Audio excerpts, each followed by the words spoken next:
எல்லோருக்கும் இனிமையான காலை நேர வணக்கம். இன்று செவ்வாய்க்கிழமை 7ஆம் தேதி ஜனவரி மாதம் 2025ஆம் ஆண்டு. இந்த விடிந்திருக்கின்றதான இந்த காலை பொழுது உங்களுக்கு ஒரு மகிழ்ச்சிகரமான உற்சாகமான ஒரு நாளாக அமைய வேண்டும் என்று நான் நினைக்கின்றேன். இதே போல நாங்கள் இன்றைக்கு 2 பத்திரிகையை பார்க்க இருக்கின்றோம். உதயன் பத்திரிகையை பார்க்க இருக்கின்றோம், தினக்குரல் பத்திரிகையை பார்க்க இருக்கின்றோம். முதலாவது நாங்கள் உதயன் பத்திரிகையை பார்ப்போமாக இருந்தால், உதயன் பத்திரிகையினுடைய தலைப்புச் செய்தியாக வடக்கு மக்களுக்கு போலீஸ் காணி அதிகாரங்கள் வழங்குவதற்கு அனுமதிக்கும் ராகுல தீரர் தெரிவிப்பு என்கிறதான செய்தி ஒன்று இடம்பெற்றிருக்கிறது. வடமாகாண மக்களுக்கு சிறப்பு சலுகைகள் வழங்கப்பட வேண்டும் என்பதை ஏற்கின்றோம், ஆனால் போலீஸ் காணி அதிகாரங்களை வழங்கக்கூடாது என்று ராகுல தீரர் தெரிவித்துள்ளதாக செய்தி ஒன்று இடம்பெற்றிருக்கின்றது. இதேபோல அரசியல் கைதிகளின் விடுதலை யாழில் கையொப்ப போராட்டம் என்கிறதான செய்தி ஒன்று இடம்பெற்றிருக்கிறது.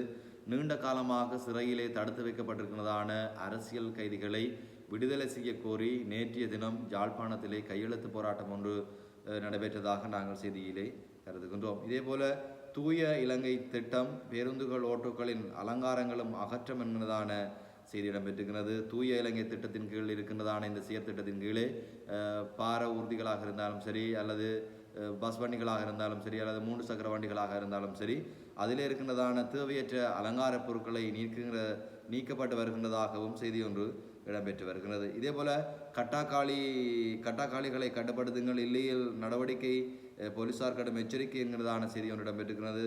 வடக்கு மாகாணத்திலே வீதிகளிலே அலைந்து திரிகின்ற கட்டாக்காளிகளாக விடப்பட்டிருக்கிறதான விலங்குகளை உடனடியாக உரியவர்கள் அதனை பொறுப்படுத்தி செயற்படுத்துமாறு கேட்டுக்கொண்டார். இல்லாவிடில் பெருமளவான சட்ட நடவடிக்கை எடுக்கப்படும் என்பதாக போலீசார் தெரிவித்ததாக செய்தி ஒன்று இடம்பெற்றிருக்கின்றது. இதேபோல போர் குற்றங்களுக்காக பொறுப்பு கூற வைப்போம், கனடாவின் எதிர்க்கட்சி தலைவர் தெரிவிப்பு என்கிறதான செய்தி ஒன்று இடம்பெற்றிருக்கிறது. 2009ஆம் ஆண்டுகளுக்கு முன்பதாக இலங்கையிலே நடந்த போர் குற்றங்களை நாங்கள் பொறுப்பு கூற வைப்போம் என்கிறதாக கனடாவின் எதிர்க்கட்சி தலைவர் தெரிவித்துள்ளதாக செய்தி ஒன்று இடம்பெற்றிருக்கின்றது. இதேபோல நாங்கள் பார்ப்போமாக இருந்தால், வடமாகாணத்தில் அரிசி பதுக்கல் 774 சுற்றி வளைப்பு என்கிறதான ஒரு செய்தியும் ஒன்று இடம்பெற்றிருக்கின்றது. இதேபோல உள்ளூராட்சி தேர்தலில் அரசுக்கு அபாய சங்கு என்கிறதான செய்தி ஒன்று இடம்பெற்றிருக்கின்றது. அதாபோல உள்ளூராட்சி தேர்தலிலே தற்பொழுது ஆளுங்கட்சியாக இருக்கின்றதான NPP கட்சியானது அதிகளவான சரிவை பெறும் என்பதாக ஒரு செய்தி ஒன்று இடம்பெற்றிருக்கிறது. இதை நாங்கள் பார்க்கக்கூடியதாக இருக்கிறது. இதே போல புதிய அரசமைப்பை இயற்ற முழுமையாக பங்களிப்போம், சபாநாயகர் தெரிவிப்பு என்கிறதான செய்தியும் ஒன்று இடம்பெற்றிருக்கின்றதாக நாங்கள் பார்க்கின்றோம். இதே போல கல் அகழ்வு விடயத்தில் நடந்த விடயம் நல்லதே, கடற்தொழில் அமைச்சர் தெரிவிப்பு என்கிறதான செய்தி ஒன்று இடம்பெற்றிருக்கிறது. அண்மை காலமாக ஒரு டிப்பர் ஒன்று மடக்கி பிடிக்கப்பட்டு சாவகச்சேரி போலீசாரிடத்திலே ஒப்படைக்கப்பட்டது. சுண்ணக்கல் ஏற்றி வந்ததா என்று நாங்கள் அறிந்து கொண்ட விடயம். இதேபோல சுண்ணக்கல் ஏற்றி வந்த பார ஊர்தி விடயத்தில் நாடாளுமன்ற உறுப்பினர் இளங்குமாரன் செயற்பட்ட விதம் நல்லதே என்று தோன்றுகின்றது. அகழ்வு விடயத்தில் அதிகாரிகள் அசம்பந்த போக்குடன் உள்ளனர், இவ்வாறு கடற்தொழில் அமைச்சரினா சந்திரசேகரன் தெரிவித்துள்ளதாகவும் செய்தி ஒன்று இடம்பெற்றிருக்கின்றது. இதேபோல நாங்கள் மிக முக்கியமான ஒரு செய்தியாக பார்க்கின்றோம். பெண்களை காவு கொள்ளும் நுண்ணிதி கடன் திட்டங்கள் 200 பேர் உயிர் மாய்ப்பு என்கிறதான செய்தி ஒன்று இடம்பெற்றிருக்கிறது. நாங்கள் பார்ப்போமாக இருந்தால், இலங்கையிலே கடந்த வருடங்களில் நுண்ணிதி கடன் வலையில் சிக்கிய சுமார் 200 பெண்கள் தங்களது உயிர்களை மாய்த்து கொண்டுள்ளனர் என்று தேசிய மகளிர் ஒன்றியத்தின் தலைவி காசினி சில்வா தெரிவித்துள்ளதாக செய்தி ஒன்று இடம்பெற்றிருக்கிறது. மிகவும் ஒரு துக்ககரமான செய்தி. இதே போல மீண்டும் உருவாக உள்ள கடவுச்சீட்டு தட்டுப்பாடு என்கிறதான செய்தியும் ஒன்று இடம்பெற்றிருக்கிறது. இதே போல ஜானையிடமிருந்து தப்பியவரை பலியெடுத்த 6 என்கிறதான ஒரு துக்ககரமான செய்தி இடம்பெற்றிருக்கிறது. ஜானையிடமிருந்து தப்பிப்பதற்காக ஆற்றில் குதித்தவர் நீரில் மூழ்கி உயிரிழந்துள்ளார். இந்த சம்பவம் நேற்று முன்தினம் மட்டக்களப்பு மயிலவட்டுவான் வீரகட்டு பிரதேசத்தில் நடந்துள்ளதாக செய்தி ஒன்று நாங்கள் பார்க்கக்கூடியதாக இருக்கின்றது. மனிதனுக்கு எப்படியாக மரணம் வருகிறது என்று பாருங்கள். இதேபோல சோதனைகளால் தொழில்துறை பாதிப்பு, பஸ் உரிமையாளர் சங்க பிரதிநிதிகள் குற்றச்சாட்டு என்கிறதான செய்தி ஒன்று இடம்பெற்றிருக்கின்றது. இதேபோல கிளீன் ஸ்ரீலங்கா என்கின்ற வேலை திட்டத்திலே வீதியால் போகின்றதான அனைத்து வாகனங்களும் மறைக்கப்பட்டு அதனுடைய தேவையற்ற சோதனைகள் அகற்றப்பட்டும் வருகின்றது. இதனாலே தொழில்துறை பாதிப்பதாக பஸ் உரிமையாளர் சங்க பிரதிநிதிகள் குற்றம் சாட்டியுள்ளதாகவும் நாங்கள் ஒரு செய்தி ஒன்றை பார்க்கின்றோம். இதே போல இன்னும் ஒரு துக்ககரமான செய்தி, குறுக்கே பாய்ந்த நாயால் 12 வயது சிறுவன் பலி என்கின்றதான செய்தியும் ஒன்று இடம்பெற்றிருக்கின்றது. இதேபோல நாங்கள் பார்ப்போம் இருந்தால் நீதியரசர்கள் நியமனம் அரசமைப்பு பேரவை அனுமதி என்கிறதான செய்தியும் ஒன்று இடம்பெற்றிருக்கின்றது. ஓய்வூதிய நிலையை வழங்க கோரி மனு என்கிறதான செய்தியும் ஒன்று இடம்பெற்றிருக்கின்றது. இதேபோல காய்ச்சல் அறிகுறிகள் தென்பட்டால் அவதானம் என்கிறதான செய்தி ஒன்று இடம்பெற்றிருக்கிறது. தென்மராட்சி பிரதேசத்தில் டெங்கு மற்றும் உண்ணி காய்ச்சலால் பீடிக்கப்பட்டவர்களின் எண்ணிக்கையில் அதிகரிப்பு ஏற்பட்டுள்ளதால் பொதுமக்கள் அவதானமாக செயற்பட வேண்டும் என்று சுகாதாரத்துறையினர் அறிவுறுத்தியுள்ளனர். டெங்கு தொற்றுக்குள்ளான இருவரும் உன்னிக்காய்ச்சலுடன் ஒருவரும் கடந்த சனிக்கிழமை மருத்துவமனையில் சேர்க்கப்பட்டுள்ளனர்.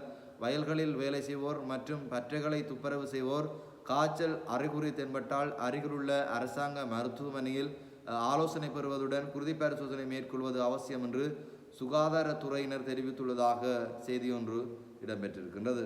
இதேபோல நாங்கள் பார்ப்போமாக இருந்தால் ஒரு வாரத்துக்குள் 2 காற்று சுழற்சி என்கிறதான செய்தியும் ஒன்று இடம்பெற்றிருக்கிறது.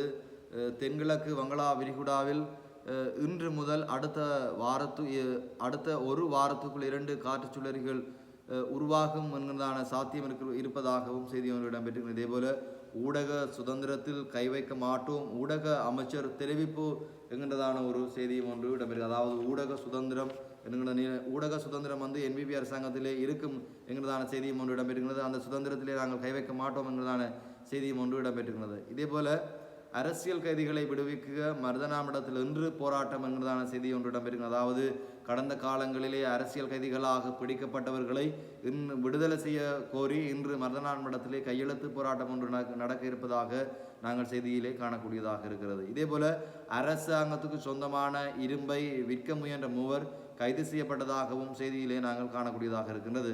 இதேபோல ஒப்பந்தத்தின் பின்னரும் தொடர்கிறது ஒலிபரப்பு சட்ட நடவடிக்கை எடுக்கப்படுமா என ஜாழ்ப்பாணம் மாநகர சபை தெரிவிப்பு. சட்ட நடவடிக்கை எடுக்கப்படும் என ஜாழ்ப்பாணம் மாநகர சபை தெரிவிப்பு என்பதான செய்தியும் ஒன்று இடம்பெற்றிருக்கிறது. இதுவே இன்றைய நாளுக்கான உதயன் பத்திரிகையினுடைய செய்தியாக நாங்கள் கருதுகிறோம். தற்பொழுது நாங்கள் தினக்குரல் பத்திரிகையை பார்ப்போமாக இருந்தால் தினக்குரல் பத்திரிகையினுடைய தலைப்புச் செய்தியாக தமிழின படுகொலையின் இரத்தக்கரையை அனுர அரசாங்கம் சுத்தம் செய்யுமா, ஜாழ் பல்கலைக்கழக மாணவர் ஒன்றியம் கேள்வி என்கின்றதான செய்தி ஒன்று இடம்பெற்றிருக்கின்றது. கிளீன் ஸ்ரீலங்கா வேலை திட்டத்தை முன்னெடுக்கும் ஸ்ரீலங்கா அரசு முதலில் தன்மீது படிந்துள்ள தமிழின படுகொலை கரையை சுத்தம் செய்து கொள்ள வேண்டும் என ஜாழ்ப்பாணம் பல்கலைக்கழக மாணவர் ஒன்றிய செயலாளர் சிவகஜன் வலியுறுத்தியுள்ளதாக செய்தி ஒன்று இடம்பெற்றிருக்கின்றது.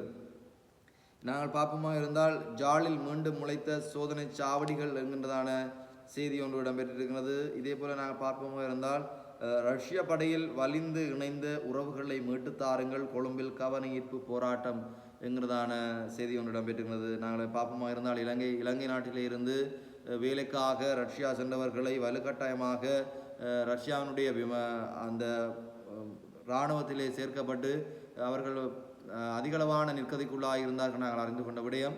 இவருடைய உறவினர்கள் கொழும்பிலே ஒரு போராட்டம் ஒன்று சென்றிருக்கிறார்கள். அவர்களை எங்களுக்கு மீட்டு தாருங்கள் என்கிறதான ஒரு போராட்டம் ஒன்றை நேற்று செஞ்சதாக நாங்கள் செய்தியிலே அறிய முடிகின்றது.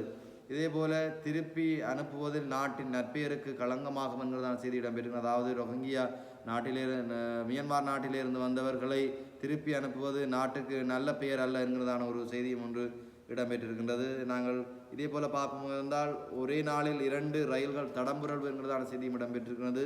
இதே போல சமூக வலைதளங்களில் இலக்கிய வினாத்தாள் கசிவு பரீட்சைகள் உடன் நிறுத்தம் என்கின்றதான செய்தியும் ஒன்று இடம்பெற்றிருக்கின்றது. இதே போல நாங்கள் பார்ப்போம் இருந்தால் ஜனநாயக ஆட்சிக்கு புதிய அரசியலமைப்பு அவசியம், கொழும்பு பேராயர் கர்தினால் மல்கம் ரஞ்சித் என்கிறதான செய்தியும் ஒன்று இடம்பெற்றிருக்கிறது. இதேபோல நாங்கள் பார்ப்போமா இருந்தால் சுயாட்சியை வலியுறுத்தும் வகையில் தமிழ் தேசிய கட்சி பிரேரணை என்கிறதான செய்தியும் ஒன்று இடம்பெற்றிருக்கின்றது. நாங்கள் தொடர்ந்து அப்படியே பார்ப்போமா இருந்தால் கட்சிகளிடையே கூட்டுணர்வு உருவாக்காவிட்டால் பரிந்துரைக்கப்படும் தீர்வுகளில் சிக்க நேரிடும் என்கிறதான செய்தி ஒன்று இடம்பெற்றிருக்கிறது. இதை யாழ் பல்கலைக்கழக கலைப்பீடாதிபதி பேராசிரியர் ரகுராம் சுட்டிக்காட்டியுள்ளதாகவும் நாங்கள் என்ன செய்கின்றோம் செய்தியிலே பார்க்கக்கூடியதாக இருக்கிறது.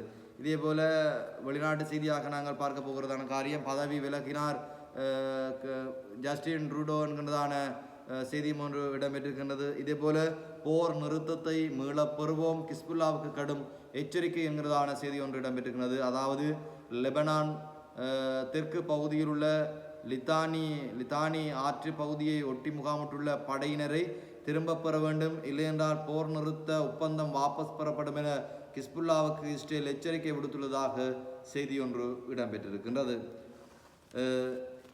அதாவது கூட பாப்பமாக இருந்தால் சீனாவிலே பரவி வருகின்றதான அந்த வைரஸ் இந்தியாவிலும் அடையாளம் காணப்பட்டுள்ளதாக தகவல் ஒன்று வெளியாகி இருக்கின்றது.